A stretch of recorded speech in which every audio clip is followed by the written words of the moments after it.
Good afternoon, good morning, or good evening, everyone. Welcome to the sixth session of our seminar series of the Sustainable Development Goals, or the SDGs. My name is Aya Ono, and I'm a Junior Program Manager of the Trade and Investment Cluster at ASEAN-Japan Center, and I'll be the webinar MC of the webinar today. Now, this seminar series features a variety of topics that centers around the SDGs in ASEAN, relevant to the field of impact investment. Now, let me share the screen here for you.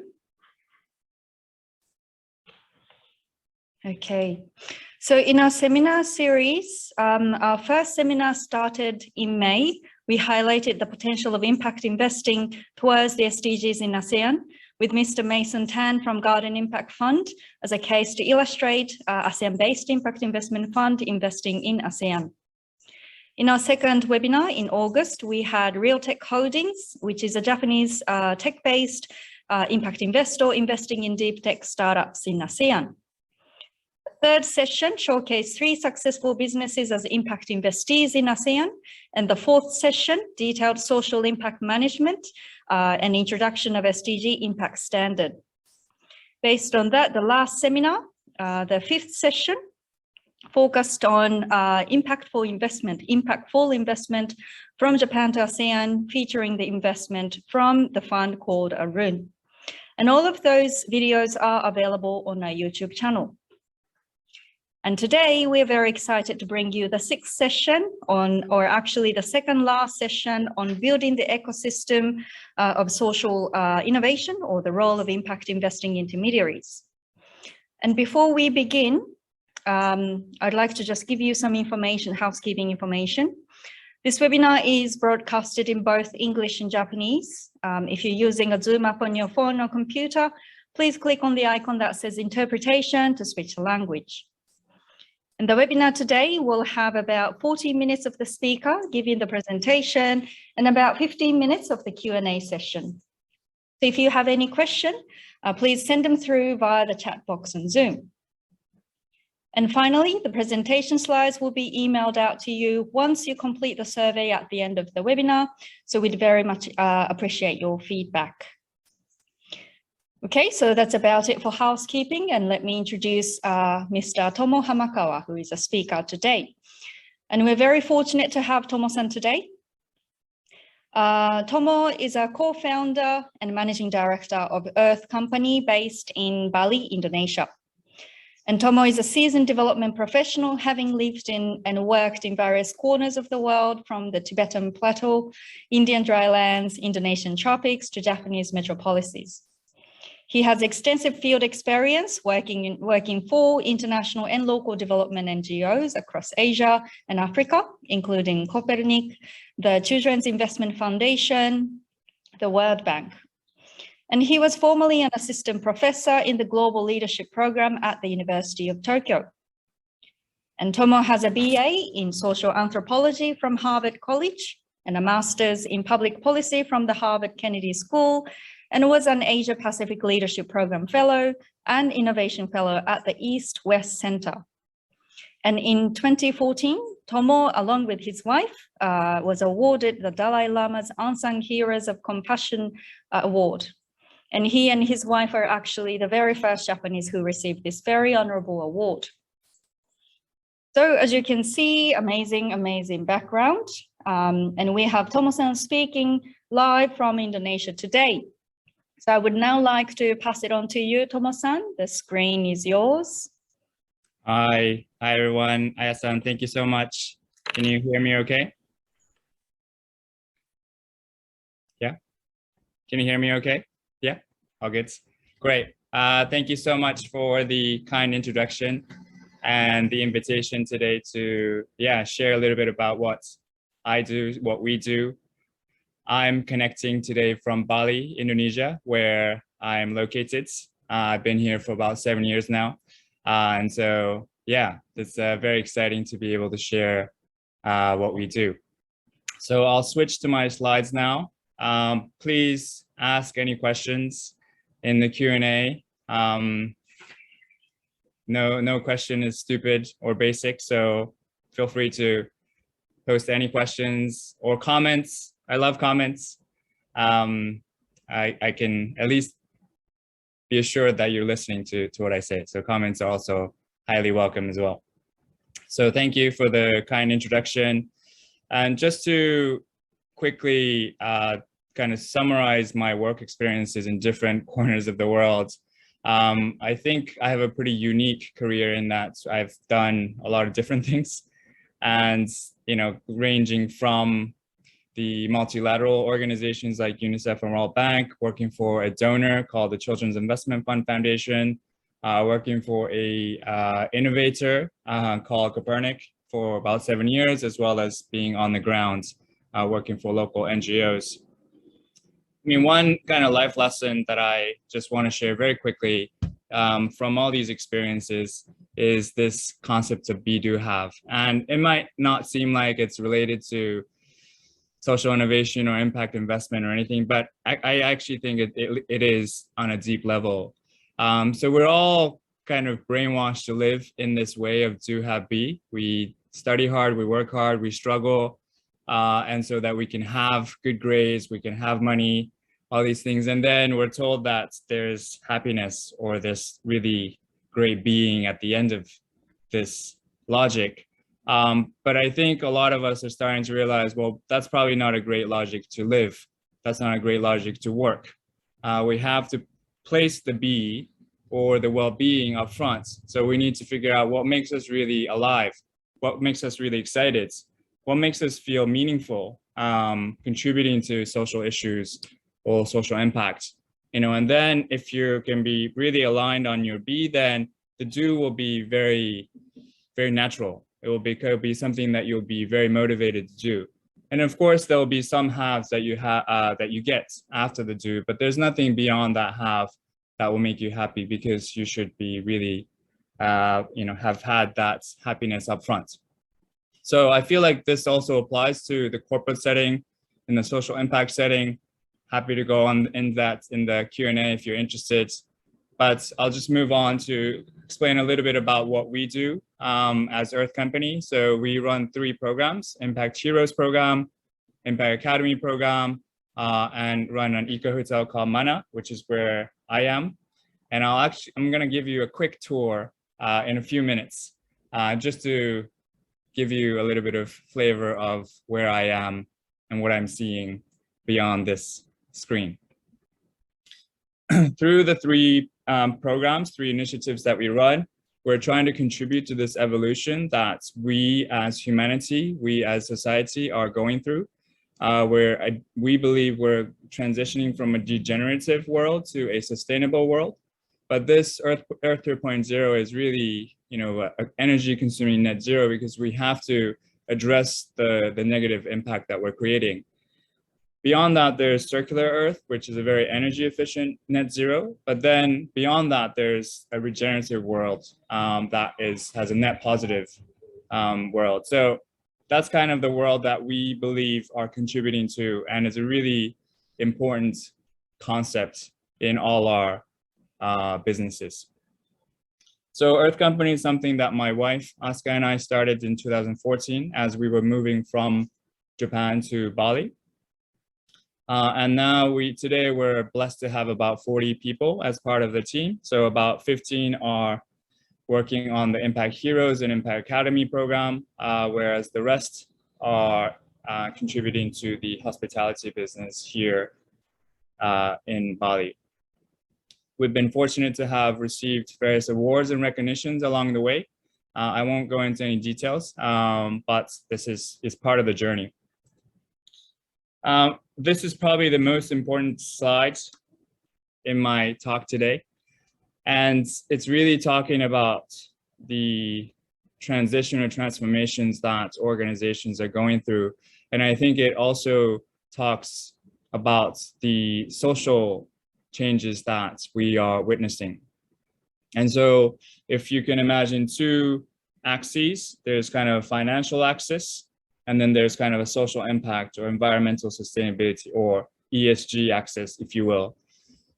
Traditional businesses have been doing very well profit-wise, but maybe not so much on the ESG axis. And whereas the traditional nonprofits, the charities, so to speak, they've been doing really good work, but maybe not the most financially sustainable. And we believe that both of these entities are moving towards this high impact, high financial sustainability realm in the upper right. And we can call that sustainable businesses. I think it's called different names. So in a way, the diversity of the names we use to call this realm is actually contributing to confusion in some ways, but some call it social businesses, social enterprises, conscious businesses, ethical, responsible, regenerative. This can also be referred to as social innovation at large. So we're innovating to make social impact and also have financial sustainability. These entities are aligned with concepts like CSV, creating shared value, triple bottom line, B Corporation, SDG impact, something that Ken talked about, I think, a couple of sessions ago. So yeah, so this is really in this space. I think we're all trying to get to this space, whether you're in the nonprofit space or you're in the business space.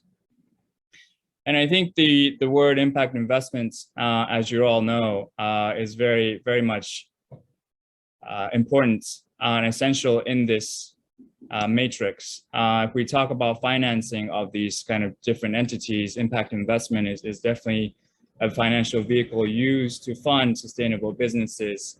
There's also a concept like regenerative finance that's actually gaining more momentum in the last few years. And I think it talks about a much bigger scope of financial tools. And so, yeah, that, I mean, we can contrast these things like impact investment and regenerative finance to the traditional grants and donations that have been supporting nonprofits, as well as traditional investments that have been supporting and growing businesses. In the different things that we do at Earth Company can also be mapped onto these to this matrix. So the hotel that we run, Mana, is actually trying to is the key word, trying to demonstrate this this business, sustainable business on the upper right. We're still very new, so we can't say that we have completely nailed this. I'll talk about Impact Heroes program later, but that's actually supporting more impact-oriented organizations to become more financially sustainable, but also amplify their impact. We also support companies to make this transformation from to become more impact-oriented, and then also working with schools to actually go this diagonal journey, which is more of a shortcut, right? So you don't have to go through, you don't have to go like this, but you can go straight towards this path. And I'll now talk a little bit about our hotel, and just to give you a flavor of, you know, that social sustainable business or regenerative business might look like. We opened in 2019, just before the pandemic. So it was the worst time to open any business, but especially a tourism business. Luckily, we've had the fortune of receiving some recognitions along the way. But more than that, we definitely want to see more tourists come our way when the borders open. And the reasons why we started Mana in the first place is because tourism is actually quite destructive towards the environment, to be very blunt, especially in places like Bali, where it's very tourism dependent, right? And so tourists use 2,500 liters of water per day, while the locals use only 180 liters. So this is contributing to serious water shortages in the islands, and a lot of communities that have been reliant on agriculture have had to shift crops or have had to abandon agriculture altogether. Waste management is a huge issue. There is no incinerator here in Bali for various reasons. And so all the trash that tourists generate end up in this landfill right next to the airport. So it's really not a sustainable model. The demand for this kind of sustainable tourism is definitely strong.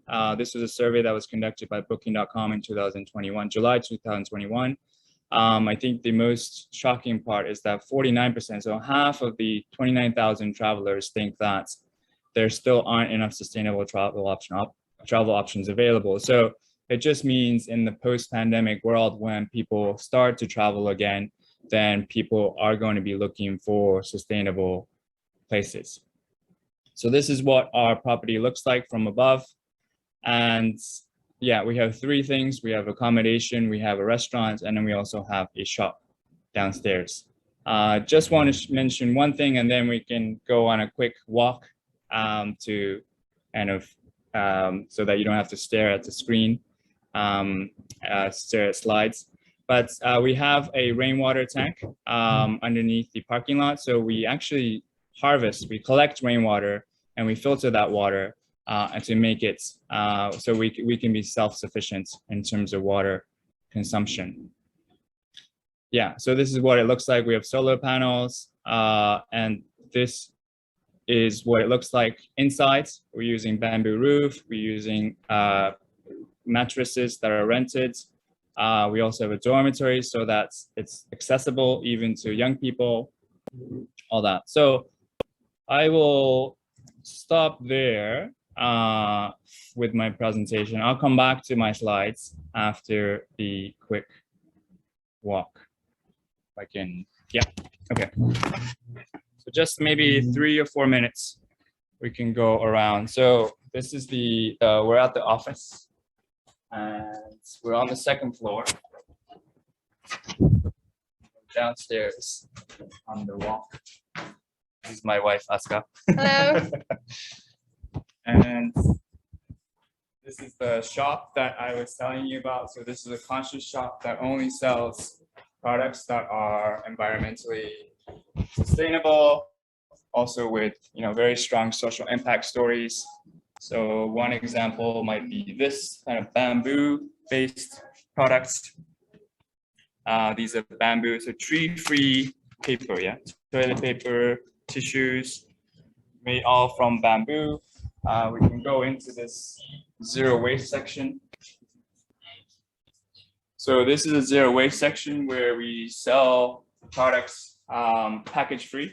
So you can bring your containers or you can buy containers if you don't bring them. And so you can buy soap, you can buy shampoo, you can buy rice, pasta, granola, dried fruit, things like that, spices, yeah, all these different kinds of things here. Everything sold here is local, so we don't import anything, so that we limit our emissions and also encourage local entrepreneurship. We also have these kinds of bags, handicrafts made by local communities. Here's a quick peek of our restaurant. Yeah. And this is what it looks like from the restaurant. So we have some of the villas, the accommodation villas over there. This pipe is actually where we get the rainwater from the roof, and it goes into this rainwater tank that I mentioned earlier. Yeah, so this is what it looks like. There's even a map of all the eco measures here. Yeah, I'd love to tell you more about it, but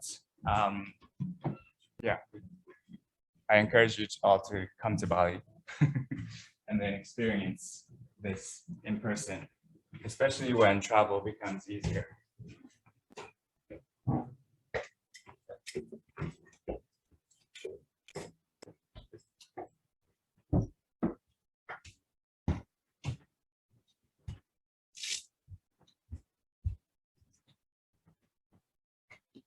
Okay, great.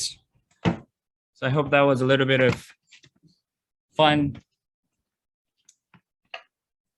view of our hotel, fun view of the Bali especially for those who've never been here.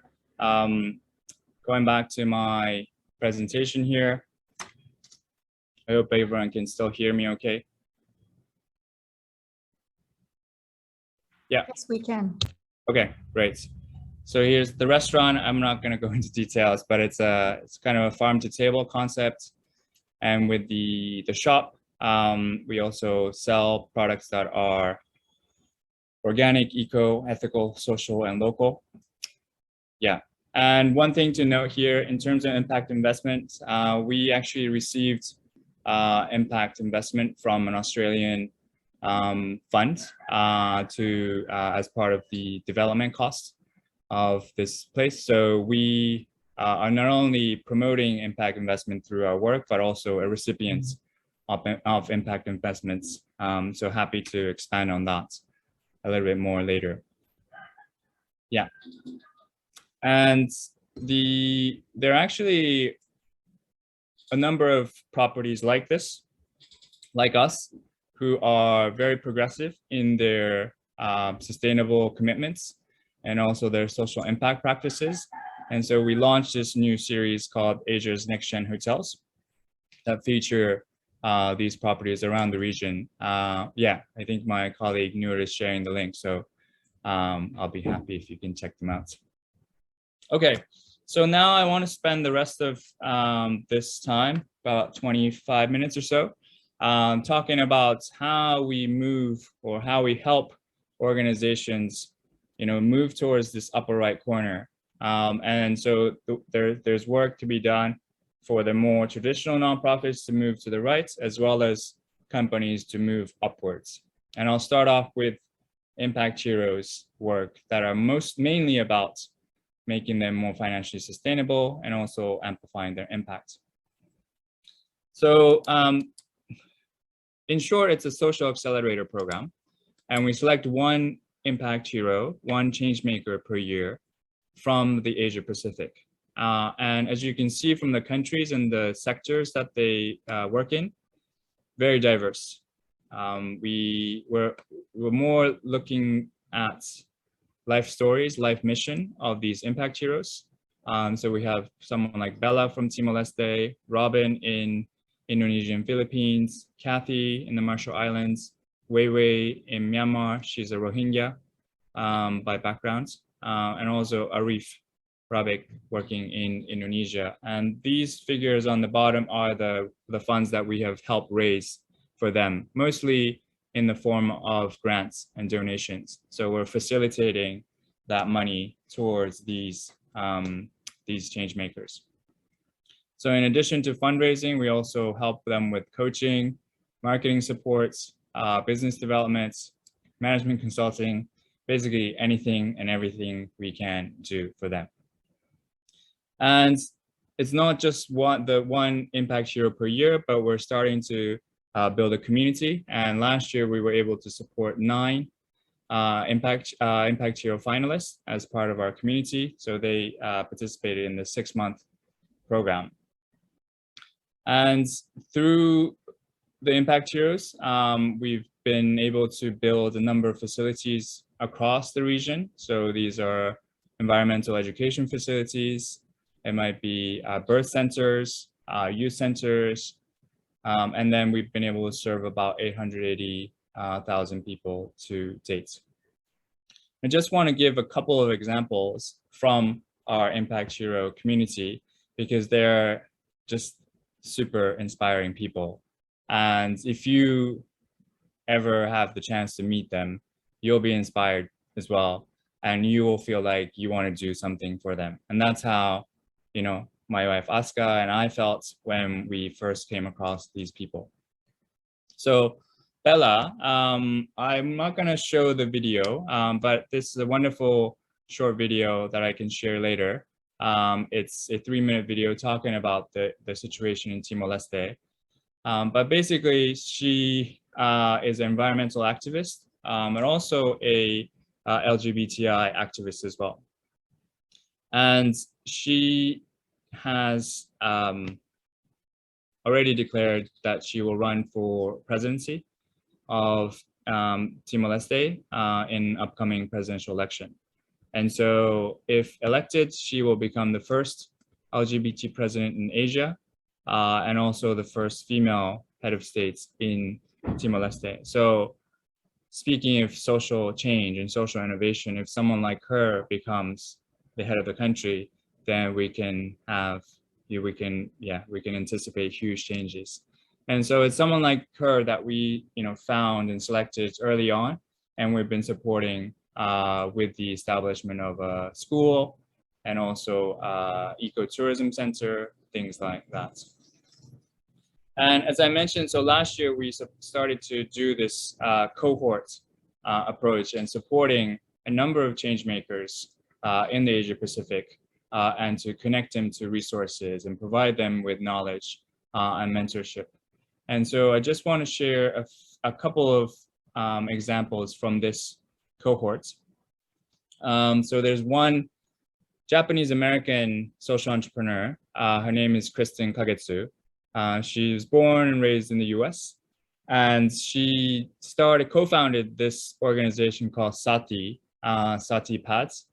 And I think my colleague just shared the link. But basically, they develop menstrual pads from biodegradable materials like banana leaves and bamboo. And so using these very biodegradable fibers to develop menstrual pads. So it means that after girls and women use the pads, they can actually put them in soil rather than drying them in public or drying them in places where people can see. And so that's actually a big part of the discrimination or the taboo behind menstruation. And so it's an amazing innovation, and they just started in India and trying to really scale their work. And so what we've done with Sati is actually to introduce her and her team to potential impact investors in the region. And there are some conversations that are happening around providing funds for their scale up. And so hopefully that will be that's happening for them to be able to do that. Yeah, very, very innovative, amazing work, especially this so needed in developing countries where menstruation is such a taboo, and it can also be an expensive thing for girls and women. Another change maker that I want to highlight is a Sri Lankan guy, Aravind Punch. He goes by Ara. He was born in Sri Lanka, but he was actually a refugee in India until the age of 14. And then he's had a really rough childhood, but he's gone back to Sri Lanka and to really develop the next generation of change makers in Sri Lanka. And so he basically trains them to come up with grassroots solutions to the problems in Sri Lanka. And so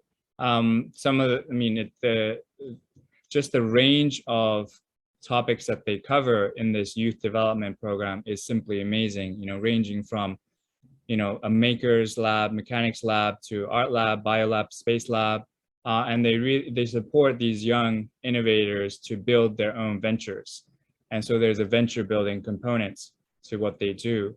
And so one thing that we've done for Ara and his team is actually to connect them to Green School in Bali. So as you probably know, there's a big international school called Green School in Bali. And now their Dream Space Academy and Green School are collaborating to offer challenge-based education to their green course, Green Educators course. And so it's a very amazing stuff. And this is another organization that is kind of hybrid between a charity and a social enterprise. So they're also soliciting impact investments. I know they are trying to build a eco village in Sri Lanka, and that's a multi-million-dollar project. And so they're trying to get impact investors on board, and we're trying to find donors or investors who might be interested in contributing to this kind of work. Yeah. And the last impact hero that I want to highlight before moving on to the last section of this presentation is Arif Rabbik. He is half Indonesian and half Irish.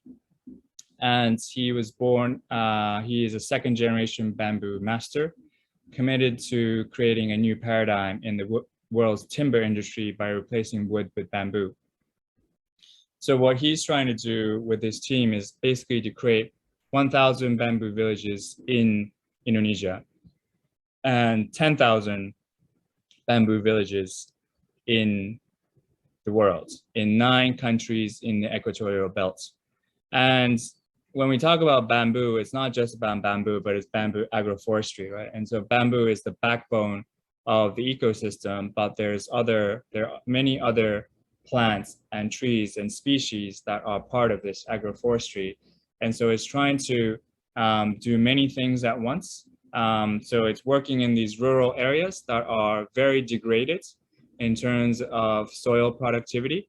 And so through the bamboo and the agroforestry, they are trying to restore and revive that ecosystem.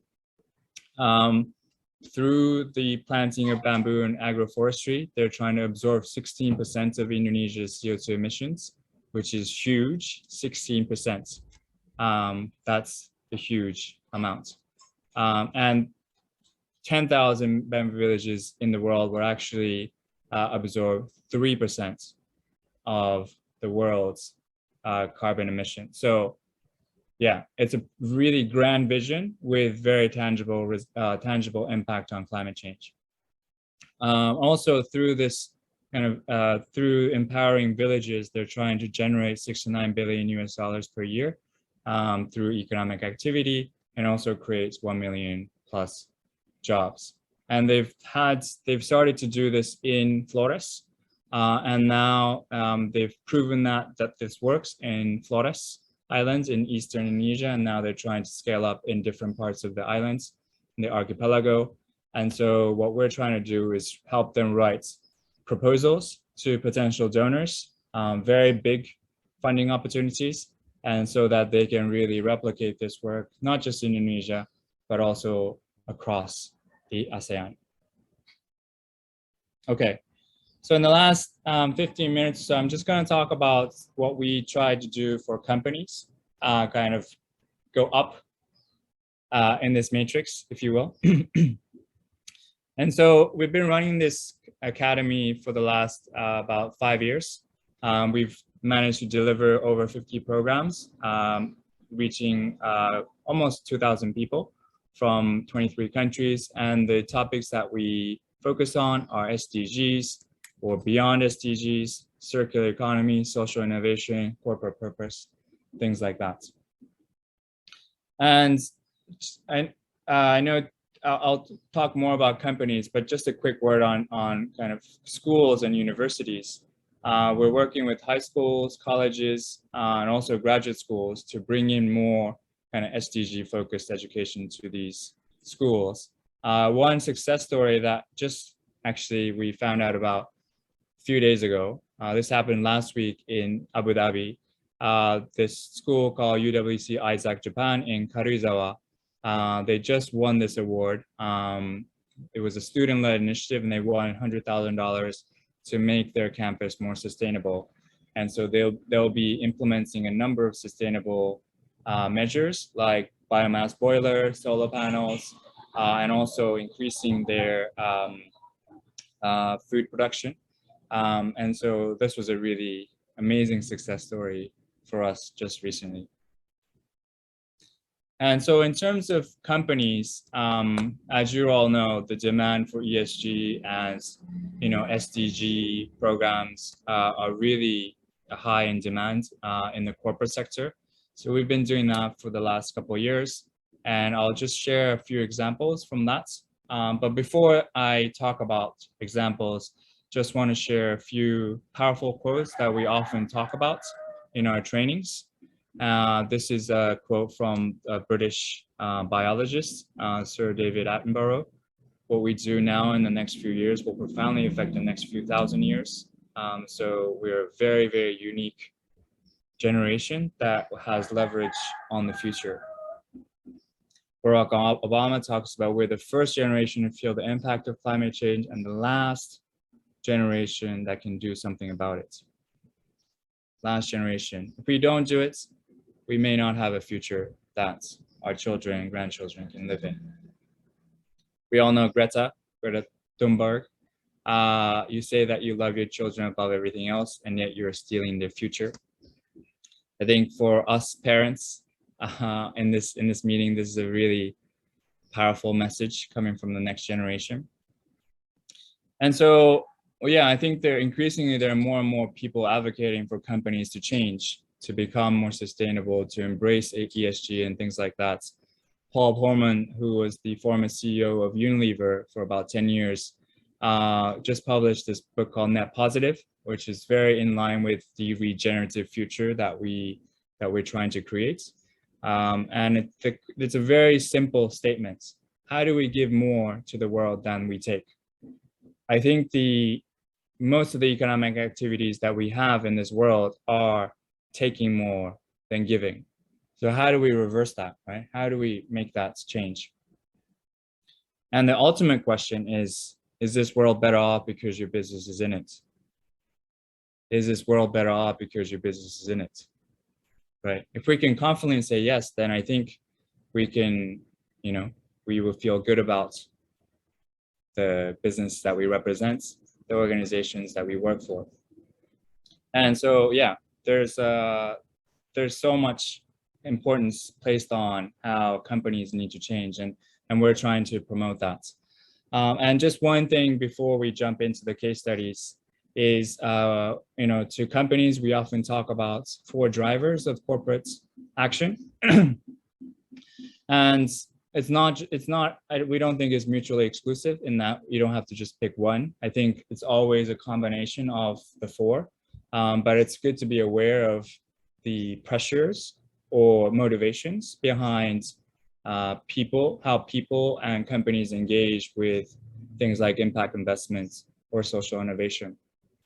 One could be ethics, that you feel morally obliged.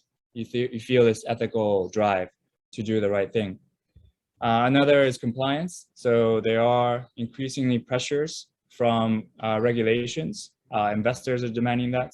Even management or boards are expecting this. Risk mitigation, or is another one. Companies face supply chain risks. With climate change, the agricultural products are changing. The availability and the volume is changing rapidly. And so how do you adapt to that? How do you adapt to reputational risks of not engaging in corporate purpose? And also, last but not least, it's a business opportunity, right? Consumers are demanding this. And so it's a real advantage to be able to capture that. And so how do you change your business model? How do you change your core services and products to be impact oriented, to be more environmentally conscious? Yeah, so a few examples that I want to highlight. And this is really trying to make companies more in the upper right space, so that they can be more engaged in things like impact investments and social innovation. So this is a new program that we were part of last year. Pasona is one of the biggest HR companies in Japan, and they launched this new program called Pasona Sosei Daigakko. And as part of that, they have this flagship program called Women's Advanced Program, and they invited 18 women from 18 companies to be part of this, and we were part of this, the impact management module. And yeah, it was a really inspiring experience even for us as well. And some of the comments from the participants were saying it was a life-changing experience for me. I deeply felt the importance of that we are the last generation that can save this world. And so, yeah, and I think if people make this shift, then the notions of impact investments or social innovation or regenerative business, these actually make so much more sense. As long as you can as long as your heart or your mind is really aligned, then all these new ideas and new concepts, I think, can really can be realized very fast.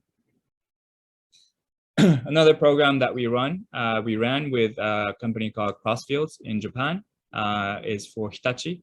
As you know, they're one of the innovators in the world, and they're actually a big proponent of the climate action these days. And so we worked with 12 members from the entire group on this social innovation workshop, and it was a really eye-opening experience for the participants to understand how can they turn their passion into a reality in their companies, right? How do you create business ideas that are aligned with their personal values, that are aligned with what's needed in society, and that's also leveraging the strengths of Hitachi.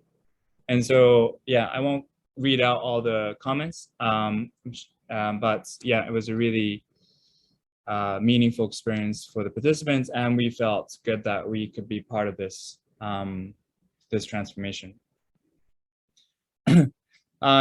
You're all probably wondering, yes, great, even if the managers or the junior people in the companies are fired up and motivated to create change, introduce ideas like impact investments or do something innovative, the leadership needs to be convinced. It really needs to come from the leadership, right? So this is an example of that, where a 500-year-old company called Toraya, the leadership team said, okay, well, we want to show people in the company and all the stakeholders that we want to create a sustainability vision. And so we conducted this workshop with Toraya with nine members of the senior leadership team, including CEO, back this in April 2021, so about 9 months ago. And we did this few hour workshop, and then really talking about three things: corporate being, corporate risk, and corporate impact. And corporate being is probably something that you've probably never heard of, because that's something that we made up.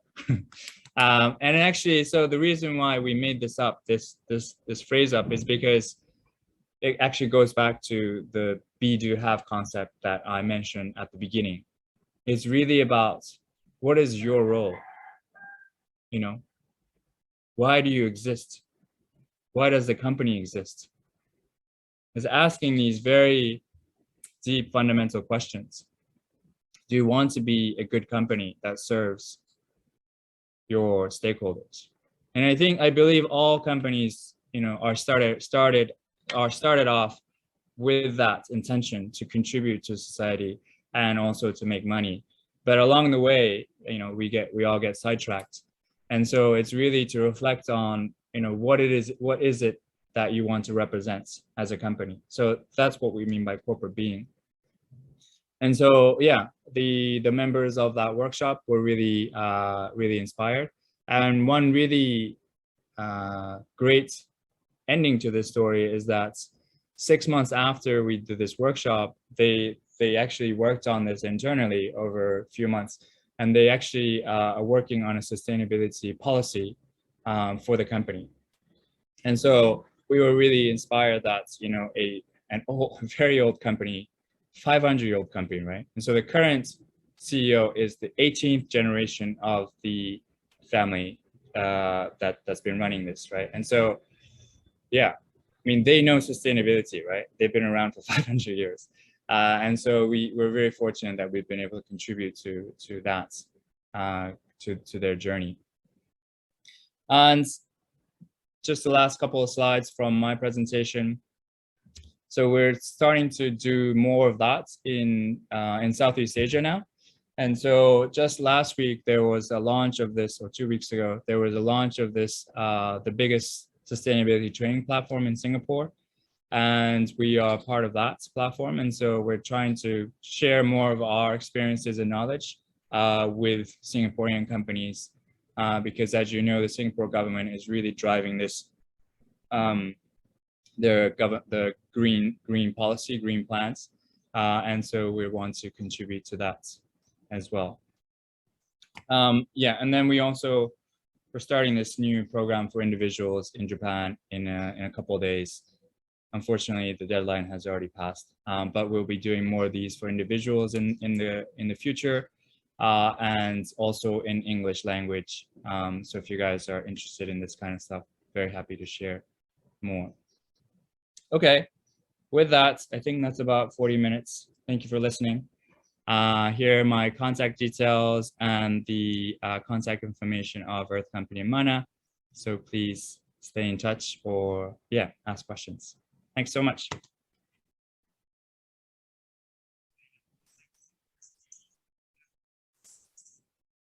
Thank you very much, Tomo-san, for your wonderful, really, really great presentation.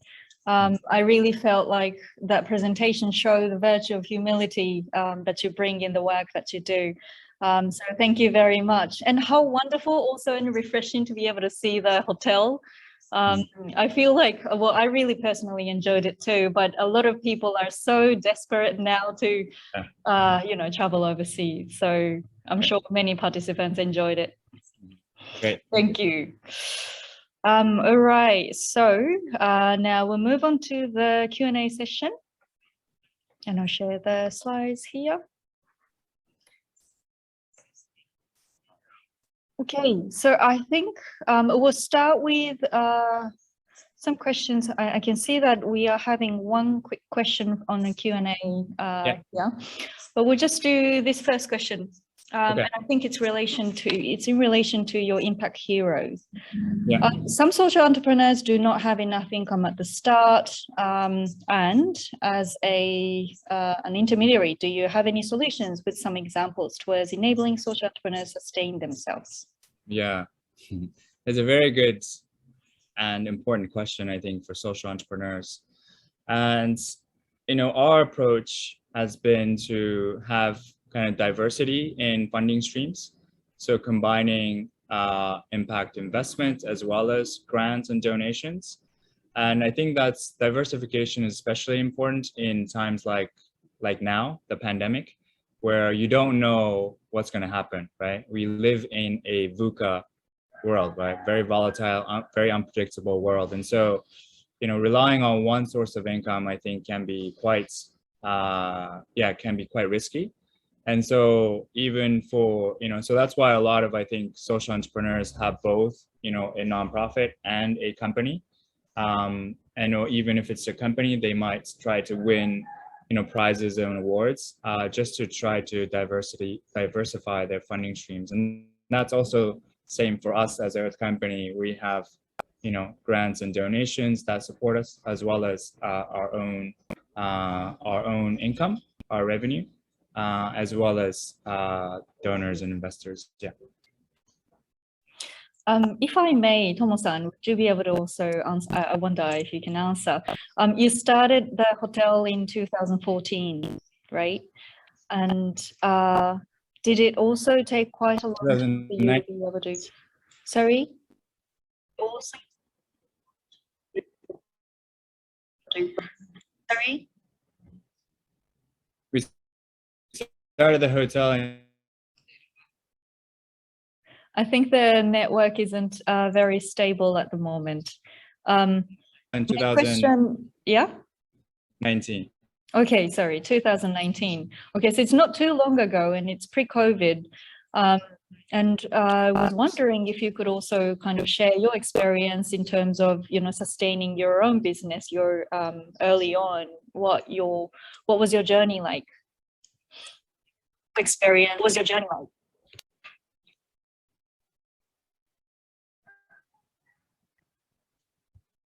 Can you hear me okay now?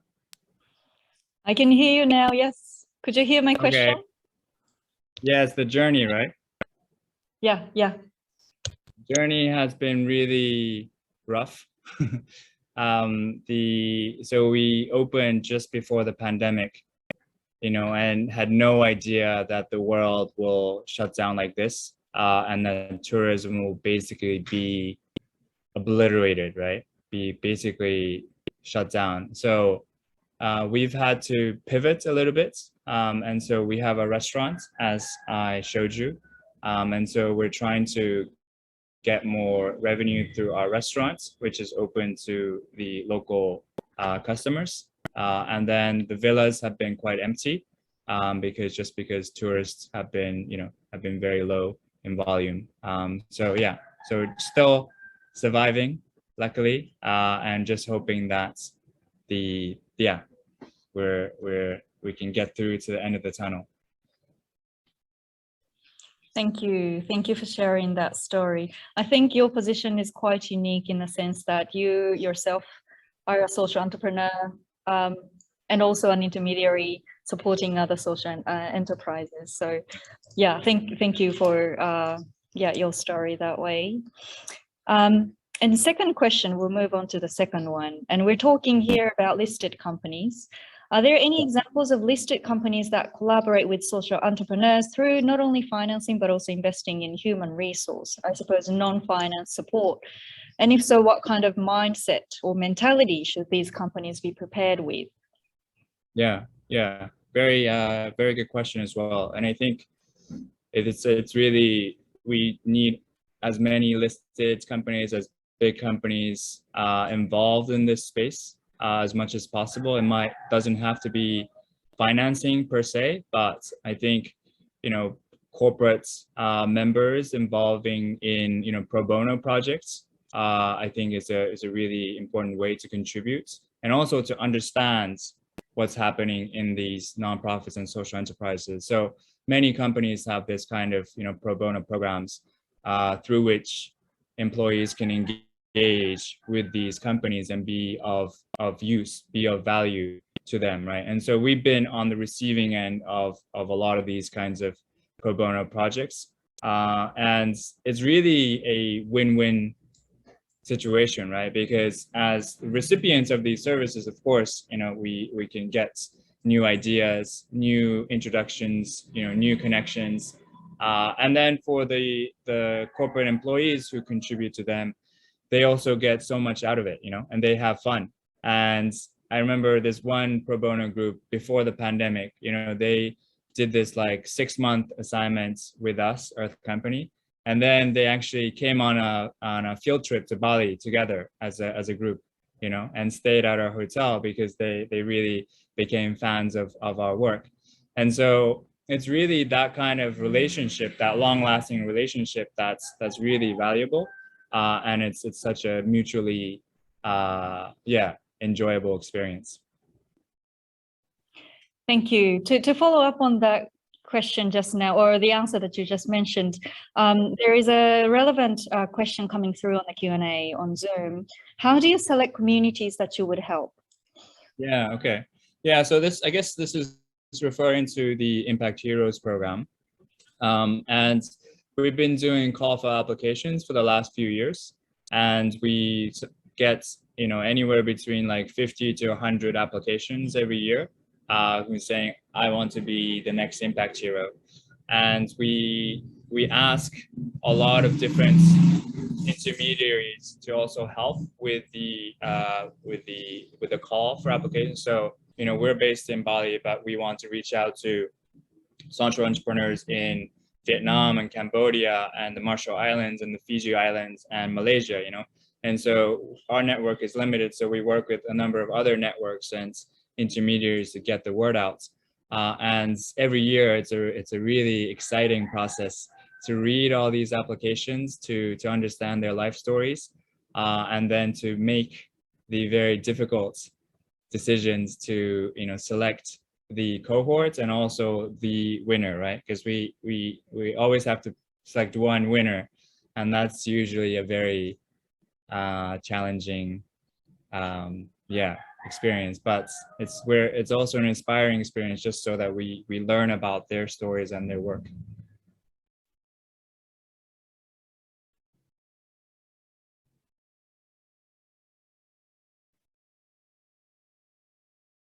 I think you're muted. Are you? Oh yes, thank you. Sorry. So the next question is also from the Q&A. I'm going to translate into English, from Japanese to English.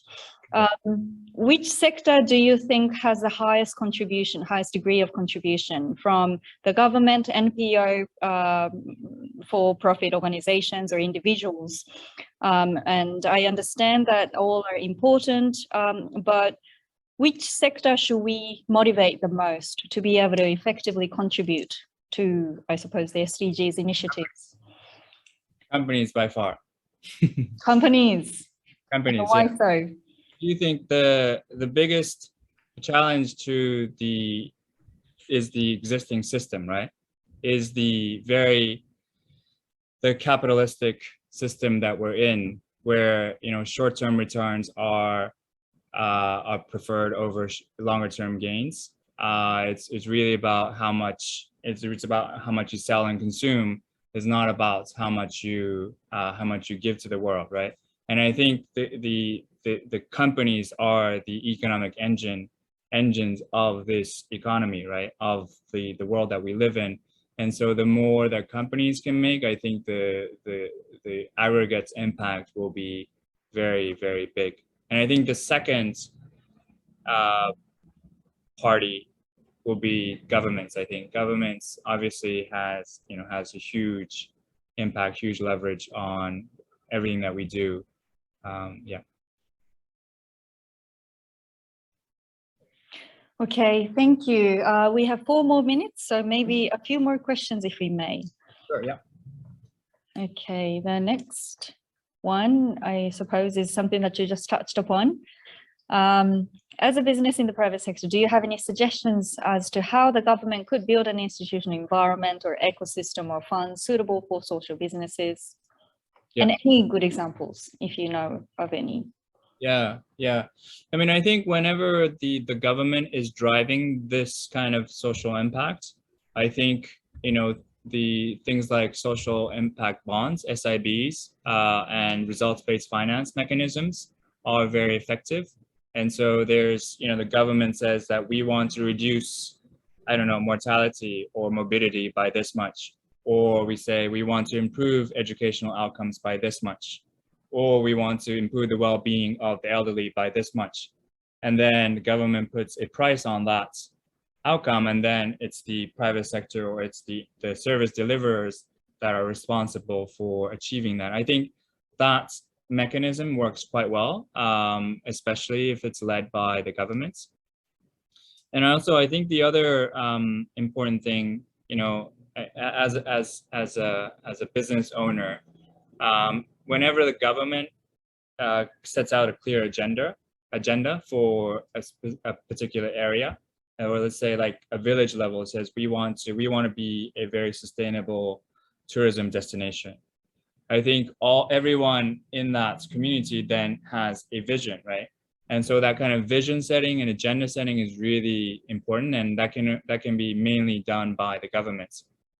And I think we have a lot of different examples from around Japan, right? In terms of how do we get these villages or rural areas that are facing depopulation, really high, a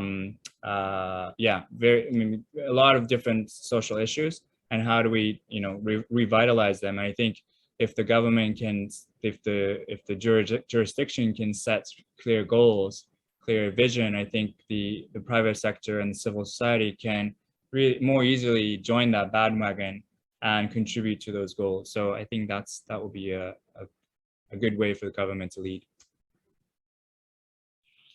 Wonderful, thank you. It is 1 more minute to go. I wonder if it's okay for you to answer the second question written here in the Q&A. How do you want to involve the discussion of post-SDGs agenda? Oh, how do I want to involve in discussion? Okay, yeah. Great. That is something that I have not thought about a lot. But I think I want the next generation to, the young generation to actually determine their own future. I don't think it should, I think we've we, the adults, including myself and the people older than me, you know, people my parents' generation, we haven't done a really good job showing to the next generation that we are capable of managing this earth, right, this world well. And so we don't have good credentials to be setting the agenda for the future. So I think getting the voice of the future of the next generation into the post-SDGs agenda is really crucial. And I think they will actually, the things that they prioritize, you know, like well-being, like diversity, like equality, things like that, I think are really important in the post-SDGs discussion. Thank you, Tomo-san. I'm afraid it's about time to wrap up this session of this webinar today. So sorry for all of you whose questions haven't been able to answer, but if you have any specific questions, please do feel free to email to me or to Tomo-san. The presentation slides will be made available to you if you complete the survey questionnaire at the end of the webinar. So we look forward to hearing your feedback. So thank you very much for staying on till the very end of this webinar. We hope that you found this seminar quite useful and insightful, but also most importantly, you leave this webinar, you know, inspired to be able to, you know, put your heart into the work that you do for your future or current or future business endeavors. Okay, and thank you very much, Tomo-san, for your wonderful presentation today. Thank you. Now, we hope that you're keeping safe wherever you are. This Omicron surge is quite a concern, so please stay safe and healthy, and we look forward to seeing you in the next seminar. Take care and see you.